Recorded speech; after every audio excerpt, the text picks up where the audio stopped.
प्यारे बच्चों नमस्कार, मैं सोनू स्वागत करता हूँ आप सबका आपके इस YouTube चैनल मैथ्स मीडिया के इस नए प्लेटफॉर्म पर। जैसा कि मैंने आपसे वादा किया था, वादे के अनुसार आज आपके समक्ष मौजूद हूँ मैं। क्लास 11th का ये पहला चैप्टर है हमारा 1.1, जिसमें हम सेट के बारे में डिस्कस करेंगे। आपकी जानकारी के लिए बता दूं कि यदि आप सेट के बारे में कुछ नहीं जानते, क्लास 11th में भी आए ही हैं, तो इसकी जो बेसिक कॉन्सेप्ट होती है ना, वो मैं आपके साथ डिस्कस कर चुका हूँ इससे पहले के वीडियो में। अगर आप वीडियो नहीं देखे हैं तो वीडियो या तो आपको डिस्क्रिप्शन बॉक्स में मिल जाएगी, नीचे डिस्क्रिप्शन बॉक्स में, या फिर ऊपर के जो ये आई बटन आपको दिख रहा है वहां से ये आपको मिल जाएगी। सही है, वहां से आप हमारे प्रीवियस वीडियो को देख सकते हैं।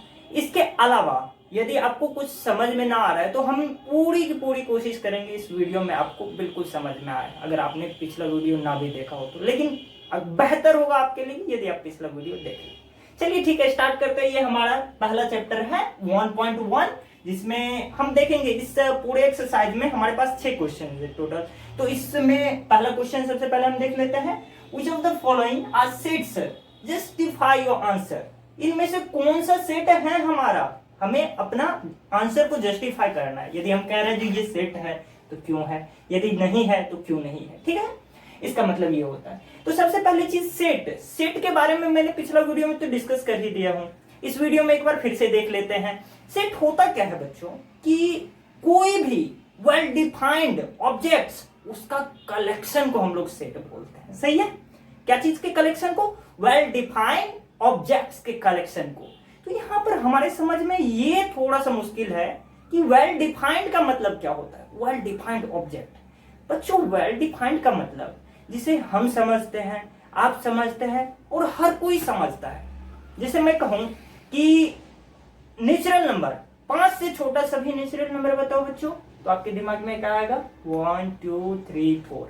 आपके दोस्त के दिमाग में क्या आएगा, 1 2 3 4। तो ये कैसा कलेक्शन हुआ, वेल डिफाइंड, जो कि हम भी जानते हैं, आप भी जानते हैं, आपका मित्र भी जानता है। इसी तरीके से और कुछ एग्जांपल लेते हैं। जैसे कि बच्चों, आप हमें, आपका एक साल होता है, उसमें 12 मंथ्स होते हैं, उस सारे महीनों के नाम को आप बता दीजिए। तो आप कितना बताइए कि जनवरी से दिसंबर। आपका मित्र क्या बताएगा, जनवरी से दिसंबर। तो ये हुआ वेल डिफाइंड। सही है, तो ऐसा जो भी कलेक्शन हमारे पास मिलने वाला है उसे हम क्या बोलेंगे, सेट बोलेंगे। यदि कलेक्शन हमारा वेल डिफाइंड ना होगा तो वो हमारा सेट ना होगा। जैसे कि एग्जांपल के तौर पर हम कुछ ले लेते हैं। यहां पर क्या कह रही है, हमारा the collection of 10 most talented writers of India. सही है, यानी कि भारत के 10 सबसे मोस्ट टैलेंटेड राइटर का नाम आपसे पूछा जा रहा है। तो ये तो पर्सन टू पर्सन वेरी कर सकता है बच्चों। आपके नजर में कोई और 10 हो सकता है, मेरे नजर में कोई और, आपके मित्र के नजर में कोई और हो सकता है। तो ये तो हमारा वेल डिफाइंड नहीं है, तो हम क्या कहेंगे, ये चीज हमारा सेट नहीं है। ये तो बस समझाने के क्रम में मैंने आपको इतना बताया। तो अभी इस आंसर को आप यूं उड़ा दीजिएगा। देखिए कैसे।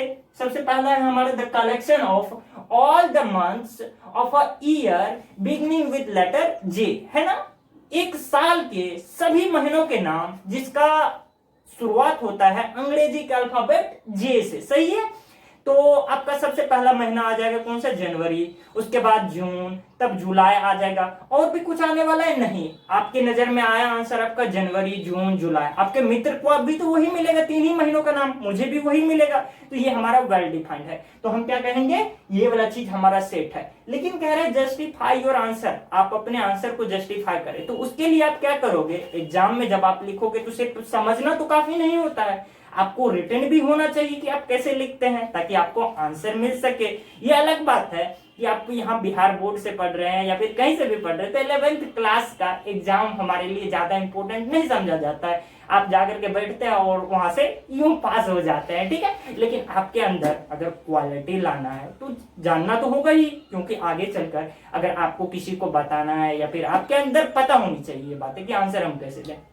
तो सबसे पहली बात, ये हमारा सेट है। सही है, तो सेट है तो हम क्या लिखेंगे, हम अपना आंसर देने का तरीका क्या होगा कि बच्चों देखिएगा, सबसे पहला आंसर हम लिख दिए, उसके बाद 1 नंबर का सबसे पहला कंक्लूजन क्या है बच्चों, माफ कीजिएगा, यहाँ पर ये क्या है, the collection of all months of a year beginning with letter J. हमने क्या निष्कर्ष निकाला कि ये हमारा सेट है। तो सबसे पहला चीज हम क्या लिखेंगे, इट्स अ सेट।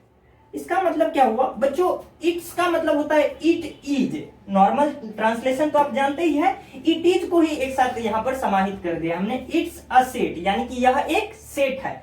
तो अब तो है हमारा जस्टिफाई और आंसर, आंसर को जस्टिफाई करें तो उसके लिए हम क्या करेंगे, यहां पर हमें अपना आंसर देना होगा। कैसे?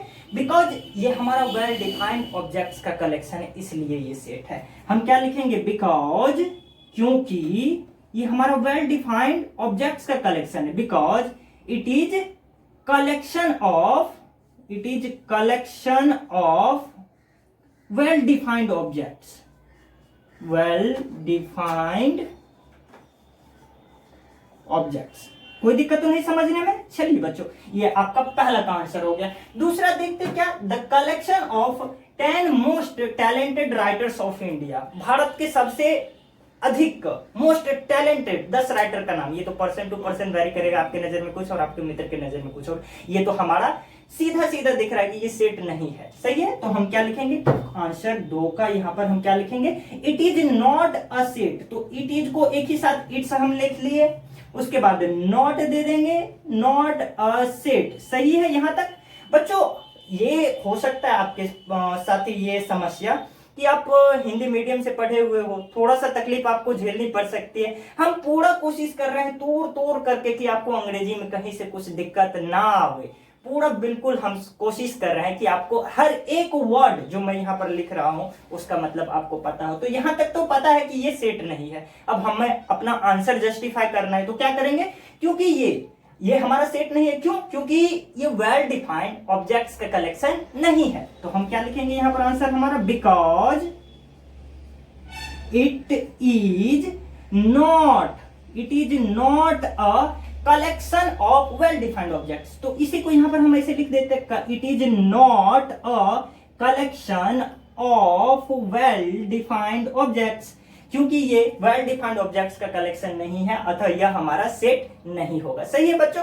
अब हम इधर जो भी आंसर देने के लिए जा रहे हैं, पूरा का पूरा आंसर बार बार तो लिखेंगे नहीं। हमारे पास 2 ही तरीका है, यदि होगा तो हम ये वाला सेंटेंस लिखेंगे, यदि सेट ना होगा तो ये वाला सेंटेंस लिखेंगे। कोई दिक्कत तो नहीं। तो अब सिर्फ माइंड में देखते हैं जो ये हमारा सेट है या नहीं। तो a team of 11 best cricket batsman of the world, संसार के 11 सबसे अच्छे बैट्समैन, क्रिकेट जो गेम होता है उसमें बैट्समैन का आपको नाम बताना है, सबसे अच्छे।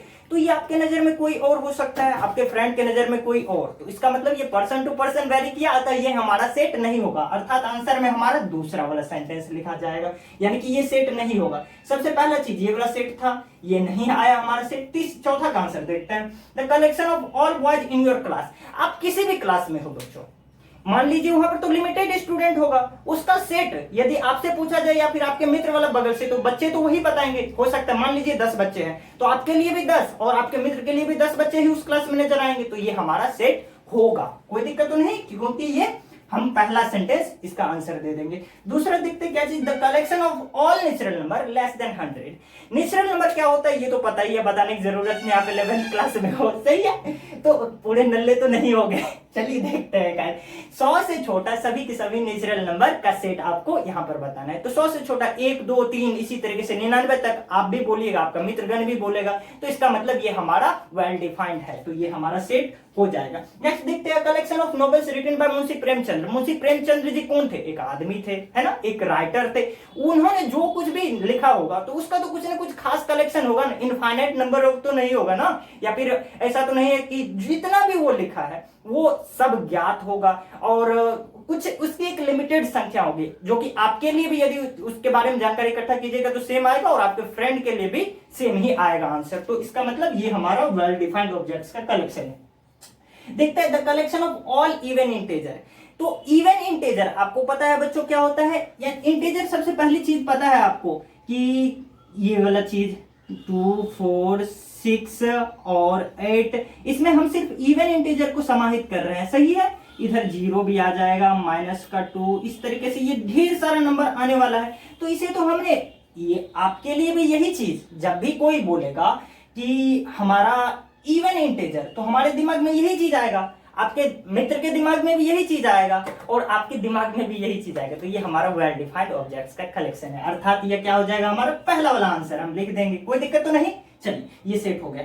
The collection of questions in this chapter, मैंने पहले ही बताया था कि इस चैप्टर में बच्चों आपका 6 क्वेश्चन है। मैं जाकर के देखूं इस चैप्टर को तो 6 क्वेश्चन मिलेंगे, आप जाकर के देखोगे तो 6, आपके मित्र को भी 6 मिलेंगे, तो अर्थात ये वेल डिफाइंड है। तो ये हमारा क्या हो जाएगा पहला वाला answer. A collection of most dangerous animals of the world, संसार के सबसे खतरनाक जानवरों का समूह यानी कि कलेक्शन, वो क्या होने वाला है सोच करके देखिए। आपके नजर में 10 कोई और खतरनाक हो सकता है, आपके मित्र के नजर में कोई और 10 खतरनाक हो सकता है, तो ये तो पर्सन टू पर्सन वेरी कर रहा है, तो अर्थात ये सेट ना होगा। तो ये चीज हमारा यहाँ पर नहीं होगा, सही है। बढ़ते हैं हम अपने अगले क्वेश्चन के लिए, आप अगर उतारना चाहे तो उतार सकते हैं।